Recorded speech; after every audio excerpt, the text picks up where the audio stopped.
Amigos, son las 8 de la mañana con 6 minutos. Vamos a avanzar con mucho más el día de hoy. Tenemos que hablar de este evento que está próximo ya, ¿no es cierto?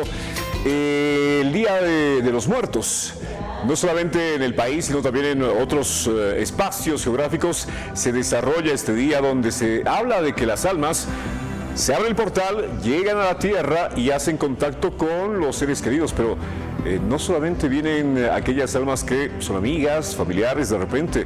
Vamos a hablar del tema con John Zuride, él es investigador de visión paranormal, con quien vamos a platicar justamente de esta llegada de las almas a la tierra después de haber partido ya. ¿Cómo estás? Buenos días. Osvaldo, es un gusto estar acá tocando temas siempre tan interesantes, mucho más en vísperas de lo que es el Día de Muertos y una festividad, ¿no? Mezclada tanto con el sincretismo cultural y todo aquello que se va dando, porque en sí tiene un nexo común que va más allá de lo convencional. Ya. Ahora, ¿cómo tenemos un alma? ¿Qué es un alma? Se tiene un alma por aquel ente que tiene una vida incorpórea, alguna entidad que tiene conciencia por sí misma, pero que trasciende después de la muerte. Yeah. En visión paranormal la catalogamos como la vida después de la vida, porque la vida continúa. Se extingue el cuerpo físico, pero el cuerpo espiritual continúa bajo otros planos dimensionales, que es lo que nosotros manejamos. Entonces el alma tiene una conciencia, o es como que la psique que se va manifestando en la vida, o por lo menos en cuando vivimos, se va a perdurar, pero en otro plano dimensional, y eso es lo que se va manifestando como tal. Entonces la vida después de la vida continúa con este tipo de presencias que se manifiestan de una u otra manera. Ahí surge la duda, ¿no? Muchos dicen mueres y no vuelves más. Correcto. O te vas a otro lugar. Claro, la ciencia, por ejemplo, te dice mueres y ya. Claro, ahí terminó todo. Inclusive, si vamos a hablar en términos científicos, inclusive hay fenómenos interesantes. Por ejemplo, antes de morir, apoyándose en medicina legal, la premuerte. La premuerte, el sujeto que va a fallecer presenta alucinaciones, te dice la ciencia, ¿verdad? Días previos, se llama premuerte eso. Pero esas alucinaciones, según la paraciencia, sería que se te abre el tercer ojo y empieza a ver todo tipo de entidades, porque si simplemente, etnográficamente, comparas a una persona que está a punto de morir en el umbral de la muerte, te dice, estoy viendo palomas, animales, personas, etcétera, y tú dices, está alucinando, la ciencia alucina, pero la paraciencia dice, se abre el tercer ojo. ¿Cómo tenemos este tercer ojo? Es un tipo de energía o portal donde podemos ver todo tipo de entidades que están en todo lugar. Es como que eso se cierra, estaba acá en la fontanela cuando nacemos, y eso se va aperturando al morir. Wow. Entonces, y cuando morimos, perdemos 3 gramos por minuto, 21 gramos. Está comprobado científicamente aquello. Entonces sería el concepto del alma que sale de tu cuerpo y que se queda 8 días en la tierra. Y luego eso tiene que trascender. Y ahí es donde nosotros, como dolientes, decimos, ¿por qué te has ido? ¿Por qué te has muerto? Quiero que te quedes. Y ahí se retiene. Y ahí pasa a ser fantasma. El fantasma es alma en pena. En visión paranormal lo llamamos energía consciente, porque mediante un cuestionario se puede comunicar con esa entidad bajo psicofonías. Bien, ahora justamente quería tocar el tema de las almas en pena, porque hay mucha gente, y los abuelos decían frecuentemente, ¿no? Escuchaban un lamento de repente. Antes era más frecuente, porque ahora con ya las calles asfaltadas, vehículos, pero antes se escuchaba de repente un lamento, ¿no? Y decían, no, es un alma en pena, no ha podido pasar el portal. El portal, claro, porque se quedan 8 días según la paraciencia, se quedan 8 días vagando y por la pena, por cuentas pendientes se quedan en nuestro plano y no avanzan. Esas son las almas en pena. Los fantasmas, como se les llama comúnmente, que serían almas que se quedan retenidas. Por eso hay que dejar ir a estas entidades de alguna manera. Le llamamos energías conscientes porque cuando hicimos investigaciones con psicofonías se captan voces de dolor, de tristeza, de sufrimiento. No la pasan bien, por eso son almas en pena. Y son conscientes porque aún tienen cierta conciencia. Claro que no te van a hablar de forma fluida como estamos teniendo tú y yo, porque no tienen ya la garganta, el aparato fonador, entonces ya no se pueden comunicar de una manera trascendente. Y es lo que pasa con estas entidades que están, obviamente, pero hay otras que sí trascienden. Y en fechas como esta se apertura el portal. Entiendo que el portal se apertura el 31 justamente, sí, y se queda abierto por 2-3 días. Según la tradición celta, se abre el 31, que era el Samhain, la festividad de siembra y cosecha que ellos tenían. Y como esta cultura, después de la gran peste mundial, una pandemia que se dio por los años 30, 40, se extendieron ellos por todo el mundo, hasta llegar a Estados Unidos, por ejemplo. Y ahí obviamente los mercadotecnistas han mercantilizado lo que es esta festividad de muertos, entonces por ahí se creó el Halloween.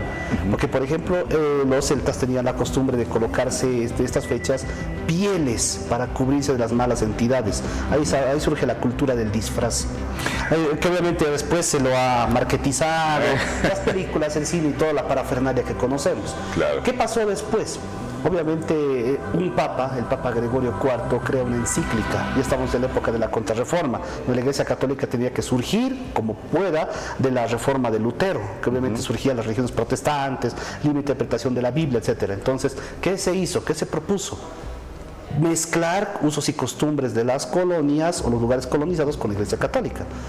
Es por eso que cuando llegan a América, las colonias españolas fusionan usos y costumbres, digamos en este caso de nuestro territorio, que era Charcas, en ese momento era Charcas, luego de eso era Charcas, claro, en la colonia, y obviamente se combinó, y ahí es donde nace Todos Santos como conocemos.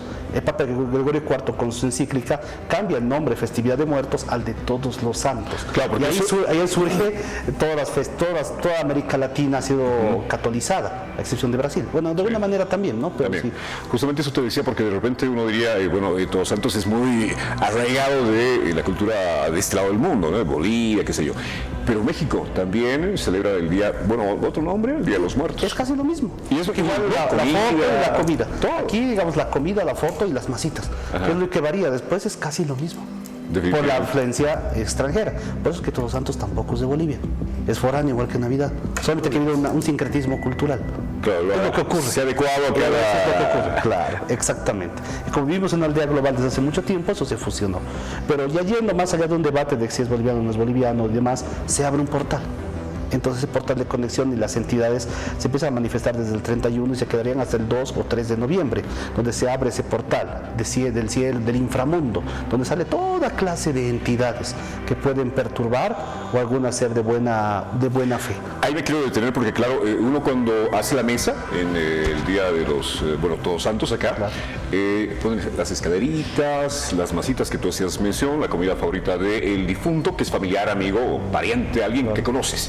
Pero no solamente tú me decías que llegan esas almas de los familiares, amigos, parientes, sino que llega el portal se abre y salen todas. Salen todas, todo tipo de entidades, las que son catalogadas como buenas y también las oscuras o llamadas en temas sobrenaturales del bajo astral. ¿Cómo se diferencian las buenas de las malas? La densidad. Las entidades buenas o conocidas, por lo menos tú vas a sentir particularidades como el olor de su perfume, su presencia, etcétera, o un olor a rosas, que es tranquilo, una aura de por sí tranquila. Los seres humanos somos tranquilos por trascendencia y también somos sensores de entidades negativas.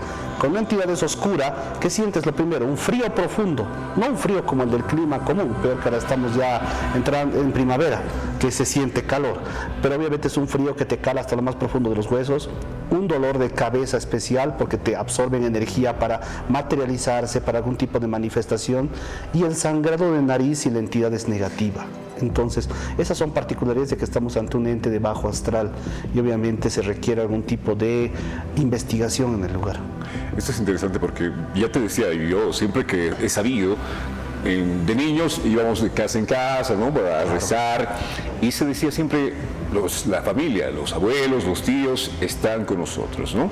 Pero no se hablaba de estos otros entes que llegan también con ellos, claro, y podían también llegar hasta a tu entorno y producirte esto, porque, claro, imagino que el frío es como cuando cometes un error de chiquito y sabes que te van a castigar en casa. Una densidad similar. ¿No? Y estás esperando, llegas y llega la mamá. Y te sientes débil. Por ejemplo, cuando nosotros vamos a investigación en algún tipo de lugar, sentimos cansancio, absorbemos la tristeza. Porque obviamente son entidades que no la están pasando bien, la pasan mal. Entonces la tristeza se va quedando entre nosotros, se queda absorbida. Y esa es la que se manifiesta. Entonces absorbemos esa negatividad. Es que usamos también sistemas protectores para tratar de no llevarnos esa energía negativa, pero existe. Entonces toda esa energía se manifiesta. Hay lugares donde se quedan estancados porque un fantasma es territorial, claro, pero imagínate, Osvaldo, la liberación de portales donde puede haber unas energías más fuertes y sabe Dios lo que pueda pasar. Entonces es por eso que se siente el ambiente pesado. A eso sumale toda la parafernalia del terror. lo cual no es negativo tampoco, pero obviamente depende de la densidad, porque es una fecha ideal para esto, pero también se hacían aquellas de brujas, energetizaciones o algunos rituales oscuros. Bien, para Esa concluir, apología.